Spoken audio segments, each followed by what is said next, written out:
नमस्कार दोस्तों, Kavya security service के ऑफिशियल पेज पे मैं मनीष कुमार आप सभी का हार्दिक अभिनंदन करता हूं, स्वागत करता हूं तथा दीपावली की ढेर सारे शुभकामनाएं देता हूं। वीडियो देखने से पहले आप सभी से विनम्र अनुरोध है कि आप चैनल को सब्सक्राइब करना ना भूलें ताकि मेरा हर एक वीडियो आपके पास आता रहे। तो हम आज उपस्थित हुए हैं दीपावली का रहस्य को उजागर करने के लिए कि दीपावली के पीछे क्या रहस्य है। दीपावली को आज हम समझने का प्रयास करते हैं और जानते हैं आखिर सही मायने में दीपावली है क्या। हिंदू धर्मावलंबियों जो इस दीपावली को मनाते हैं वो इस दीपावली को सही मायने में अपने जीवन में उतार पाए हैं या नहीं उतार पाए हैं, इस चीज़ को समझने का हम प्रयास करते हैं। साधारण जनमानस दीपावली को त्यौहार आज के डेट में किस रूप में मना रहे हैं। अपने घर की साफ सफाई कर लिए, दीप प्रज्वलन कर लिए, प्रकाशमय कर लिए, घर की शोभा बढ़ा लिए और पूजा पाठ जो है करके ईश्वर का नाम लेकर के अच्छे अच्छे व्यंजन बना करके खा लिए और दीपावली का त्यौहार संपन्न हो गया। जिसकी जैसी क्षमता है उस क्षमता के अनुरूप खरीद बिक्री कर लेते हैं और इस रूप से हम दीपावली को मनाते हैं। परंतु सही मायने में दीपावली कब होती है, इस चीज़ को आज हम समझने का प्रयास करते हैं। दीपावली, दीप जमा आवली, दीप प्लस आवली अर्थात दीप प्रकाश, आवली मतलब कतार, पंक्ति, लाइन। तो दीपों का कतारबद्ध होना दीपावली कहलाता है। नहीं, अच्छा नहीं लगता। आप समझ इससे दीपावली का सही निष्कर्ष नहीं निकल पाता। तो चलिए आज हम इसको समझने का प्रयास करते हैं आखिर दीपावली है क्या। आज से हम इतिहास की ओर लौटते हैं तो देखते हैं स्कंद पुराण में 17वीं शताब्दी में राजा हर्षवर्धन के नाटक में दीपोत्सव का वर्णन मिलता है। तत्पश्चात 10वीं शताब्दी में राजा राजशेखर के काव्य मीमांसा में भी इसका जिक्र आता है दीपावली का। दीपावली एक सार्वभौमिक त्यौहार है। इसको हिंदू, मुस्लिम, सिख, ईसाई आपस में मिलजुल करके इस त्यौहार को मनाते हैं और खुशियों का आदान प्रदान करते हैं। 17वीं शताब्दी में बादशाह अकबर और शाहजहां ने इस मौके पे दीपावली त्यौहार पे 56 राज्यों से मिठाइयों का आदान प्रदान करने का श्रेय जाता है और 56 पात्र में ये मिठाई का व्यंजन एक दूसरे राज्य से आदान प्रदान हुआ था और 40 फीट लंबी दीप जला करके महाराजा अकबर ने इस दीपावली का त्यौहार मनाया था। परंतु इस त्यौहार पे एक काला धब्बा 1665 ईस्वी में तब लगा जब औरंगजेब ने इस त्यौहार पे रोक लगा दी और भारतवर्ष में ये त्यौहार जो है रोका जाने लगा। इस त्यौहार पे अनेक तरह की आपत्ति जताई जाने लगी और राजपत्र जारी हुआ 1665 में जो कि ये त्यौहार नहीं मनाया जाएगा। परंतु ये त्यौहार वैसे ही फलीभूत होता रहा और आज तक इस त्यौहार को हम मनाते हुए आ रहे हैं। दूसरा पहलू हम समझने का कोशिश करते हैं। किसी भी चीज़ का जब महापुरुष अगर किसी भी चीज़ का जब रहस्योद्घाटन करते हैं, आम जनमानस के सामने प्रस्तुत करते हैं तो उसका दो रीजन होता है, उसका दो कारण होता है।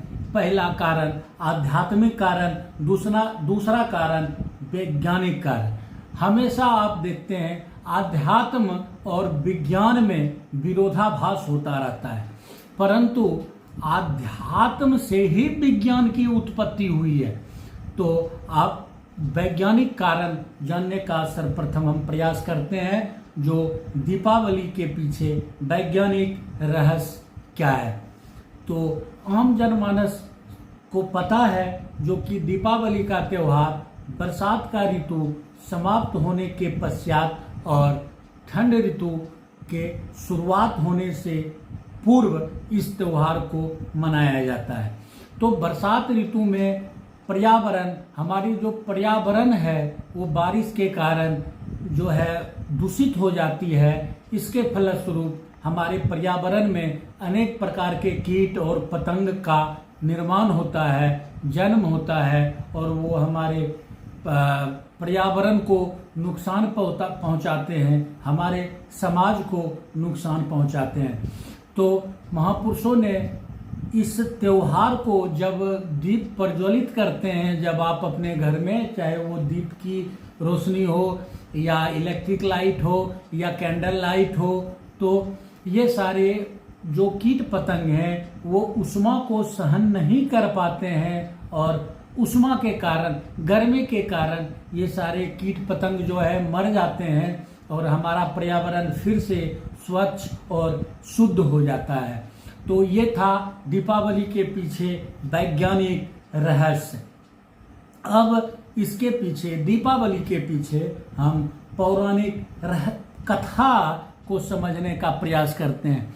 जब भगवान श्री राम, रामायण में आप देखते हैं, भगवान श्री राम जब रावण का वध करके जब अपने अयोध्या धाम पहुंचे थे, तो अयोध्या राज्य के वासी ने दीप प्रज्वलित करके भगवान का स्वागत किया था, यथोचित सत्कार किया था। तो इस खुशी में भी हम दीपावली मनाते हैं, अर्थात बुराई के ऊपर अच्छाई की जीत। रावण बुराई का प्रतीक और राम अच्छाई के प्रतीक हैं। रावण के अंदर बुराइयां भरी है, राम के अंदर अच्छाइयां भरी हैं, इसलिए राम राम है, रावण रावण है। तो अच्छाई, बुराई के ऊपर अच्छाई का विजय का प्रतीकात्मक चिन्ह है आपका दीपावली। परंतु भक्तजनों, ये दीपावली का सही मायने में निचोड़, सारांश नहीं है। आपको आध्यात्मिक दीपावली मनानी है या सामाजिक दीपावली मनाना है या वैज्ञानात्मक यानी कि साइंस के ऊपर आपको दीपावली मनाना है, ये आपके ऊपर पे मैं छोड़ रहा हूँ। अगर आप पौराणिक दीपावली मनाते हैं तो समझिए जो कि आप पौराणिक कथा के फलस्वरूप मानते हुए मना रहे हैं, तत्पश्चात आप उसके फलस्वरूप मना सकते हैं। पर्यावरण के लिए अगर आप दीपावली मना रहे हैं तो पर्यावरण को भी फायदा है, लेकिन मेन उद्देश्य है आध्यात्मिक दीपावली मनाना, यानी कि आध्यात्म का, इस दीपावली का, इस आध्यात्म के पीछे जो रहस्य है उस रहस्य को आप जानिए, समझिए और दीपावली मनाने का प्रयास कीजिए, तभी सही मायने में आप दीपावली मना सकते हैं। तो आध्यात्मिक रहस्य है क्या इस दीपावली का? तो आध्यात्मिक रहस्य को जानने के लिए सर्वप्रथम आपको अपने धर्म शास्त्र का सहारा लेना पड़ेगा। हमारा धर्म शास्त्र कहता है, वेद कहता है, तमसो माँ ज्योतिर्गमय, अर्थात मुझे अंधकार से प्रकाश की ओर ले चलो। तमस यानी अंधकार, ज्योतिर्मय, ज्योतिर्गम्य यानी कि प्रकाश की ओर, यानी अंधकार से लेकर के प्रकाश की ओर आपने जाना है। गायत्री मंत्र आप लोगों को पता ही होगा, जो कहा गया है, ओम भूर्भुवः स्वः तस्य वितुर्वरेण्यं भर्गो देवस्य धीमहि धियो यो नः प्रचोदयात्, यानी कि भर्गो मतलब ज्योति, ठीक है ना, यानी कि अंधकार से प्रकाश की ओर जाना, ये दीपावली है। तो आप आगे देखते हैं तो हमारी रामायण कहती है, रामायण के अंदर गोस्वामी तुलसीदास बहुत ही सुंदर वर्णन किए हैं इस दीपावली को समझने के लिए। गोस्वामी तुलसीदास लिखते हैं, परम प्रकाश रूप दिन राति, नहीं चाहिए कछु दिया धृत बाती। भक्तजनों, सज्जनों, देखिए कितनी विडंबना है आपकी दीपावली में और महापुरुषों की दीपावली में। महापुरुष यहाँ कह रहे हैं जो कि अगर आपको प्रकाश चाहिए, अगर आपको ज्योति चाहिए, तो उस ज्योति के लिए आपको किसी भी चीज की आवश्यकता नहीं है। नहीं चाहिए दिया यानी दीपक, नहीं चाहिए धृत यानी घी और तेल, और नहीं चाहिए बाती। तो कितना विभ्रंश जो है आम जनमानस और धर्मशास्त्र के बीच में है। आम जनमानस और धर्मशास्त्र के बीच में आज हम इस खाई को भरने के लिए आए हैं, जो कि हम दीपावली तो मना रहे हैं, लेकिन वो कैसा दीपावली जिस दीपावली में हमें दिए की भी जरूरत पड़ती है, वो कैसा दीपावली जिसमें हमें घी और तेल की भी आवश्यकता पड़ती है, वो कैसी दीपावली जिसमें हमें बाती की भी आवश्यकता पड़ती है, वो कैसी दीपावली जिसमें इलेक्ट्रिसिटी की जरूरत पड़ती है। परंतु महापुरुष कह रहे हैं परम प्रकाश रूप दिन राति। दीपावली में दीप जलाने का मकसद क्या है? प्रकाशमय करना, प्रकाश करना, प्रकाश करना। परंतु उस प्रकाश को करने के लिए आपको दीप की भी जरूरत पड़ रही है, घृत की भी जरूरत पड़ रही है, बाती की भी, यानी कि आपको शक्ति की जरूरत पड़ रही है। परंतु महापुरुष कह रहे हैं जो कि अगर आपको सच्चे अर्थ में दीपावली मनाना है तो परम प्रकाश रूप दिन राति, यानी कि वो प्रकाश आपको उस प्रकाश की जरूरत आपको दिन में भी है और रात में भी है, हमेशा है। परंतु हम लोग के द्वारा जलाया गया प्रकाश पुंज, दीपक, कैंडल, इलेक्ट्रिसिटी की लाइट सूर्य के सामने बौना पड़ जाता है, बौना पड़ जाता है। दिन में उसका कोई महत्व नहीं है। परंतु महापुरुष कह रहे हैं वैसी प्रकाश की महापुरुष चर्चा कर रहे हैं जिस प्रकाश को सूर्य का प्रकाश भी उस प्रकाश के सामने फीका पड़ जाता है, सूर्य का प्रकाश भी उस प्रकाश के सामने मध्यम पड़ जाता है। तो भक्तजनों, जिस दिन आप बिना घी, बिना दीपक, बिना इलेक्ट्रिसिटी की दिन और रात अगर आप प्रकाश कर सकते हैं, उस दिन आपका सही मायने में दीपावली होगा। तो कितना व्यंग्यात्मक प्रतीत होता है, परंतु महापुरुषों की वाणी कभी गलत नहीं हुआ करती। हमारी और आपकी सोच गलत है।